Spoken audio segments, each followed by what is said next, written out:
Good evening, I'm Brian Reagan, this is Tyler Kelly. and we welcome you to our Twilight Talks. Tonight we are in Revelation chapter 18. And I'll go on ahead and go with 9 through 16, Tyler. Alright. The kings of the earth who committed fornication and lived luxuriously with her will weep and lament for her when they see the smoke of her burning, standing at a distance for fear of her torment, saying, Alas, alas, that great city Babylon, that mighty city. For in 1 hour your judgment is come, and the merchants of the earth will weep and mourn over her, for no one buys their merchandise any more.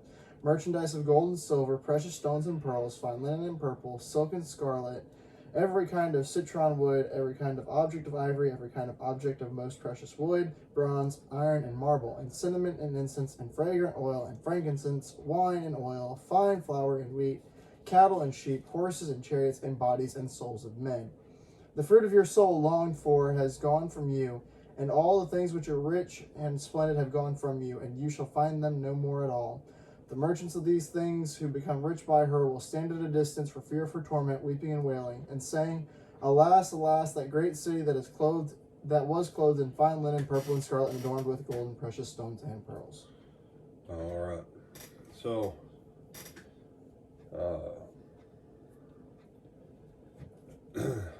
this is a both and. The image here is of one that is a tremendous consumer as well as a tremendous producer. That's why the merchants of the world are made rich, is because of the commerce that flows through her. This can apply in the 16, 17, and 1800s. This would have applied primarily to England and the British Empire. Ever since about 1940, this is what is typical of America. That shoe is about to shift to China and India, will probably be the next major ones. And so when people try and make this fit whatever today's headlines are, they run into a problem. Because part of the key, what we did not read that was before it, about Babylon the Great, that's one indicator there. But what it says there in verse 16, Alas, alas, the great city, clothed in fine linen, in purple and scarlet, adorned with gold, jewels, and pearls. The purple and scarlet. When people think of Roman red, that Roman red, that was actually a form of purple that came from the city of Thyatira, of which you read your Bible. Lydia was a seller of purple from the city of Thyatira. That was actually an entire trade guild that had imperial license to sell that. So the colors that the centurions and the tribunes and others wore was part of the purple. And then you had the actual imperial purple. But these colors and the gold, this is very clearly about Rome. No one reading this in the first century or hearing it read would have thought of anything other than Rome here. Because Babylon is already destroyed, isn't it? Or is it not yet? There's still a functioning Babylon, but it's not Babylon. It's nothing. Yeah. Trying to think of what city in America used to be this great city that it's really not that much anymore. Richmond? Richmond would be a good one. Anybody who's watching from Illinois, Chicago. People still trying to say Chicago is still the thing, though. Yeah, they try and say, but Chicago was originally called Second City. New York was the first city. Chicago was the second city. If they didn't have the Chicago Board of Trade and what commerce flows through the Midwest, Chicago would be a ghost town. You know, it would descend to Detroit. Detroit. There you go. If you look at Detroit in the 1920s, 30s, and 40s, Detroit was the premier city in the United States. It was the most elegant city.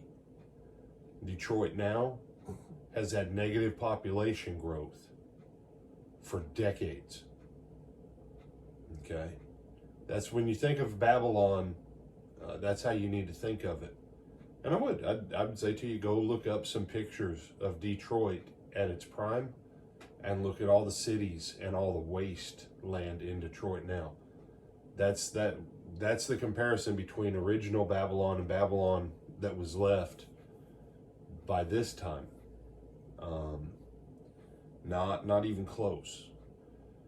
And the Egyptians weren't known for scarlet and purple. That wasn't their colors. You know, so that imagery alone, and the fact it ties to a city. You know, when you think of cities with colors, Dallas is blue and gold. Oakland was silver. Was blue and silver. Oakland was silver and black. Most other cities don't have specific colors attached to them. Okay. New York doesn't have any one set of colors. The closest they'd come would be blue and white because of the New York Yankees. But that's not, you don't think of those colors. Detroit, silver and blue. You say, well, those are football colors. Right. That's how people identify the town. But even with football teams, only a few cities ever embraced the colors of their teams, like Dallas has, like Oakland did, like Detroit used to. And so, in the history of the world, and Washington, D.C. doesn't have colors. Everybody does whatever they feel like there. There's no imperial anything. I thought Washington, D.C.'s colors were red and blue just because. Yeah, there you go. Tyler going for red and blue. Yeah, and all the buildings are whitewashed tombs of sepulchres of dead men's bones. There we go. There we go. So, when you're reading Revelation, if you have not studied the history of Rome, if you have not studied the imperialism of Rome, if you don't know how their military was set up, you'll be easily deceived by anyone that comes along and talks about current events. But the simple fact is, this was Rome. And when Rome fell, it plunged a huge chunk of the world into economic chaos and depression for nearly 600 years. Let that one sink in. So, I'm Brian Reagan, this is Tyler Kelly. and we bid you good night.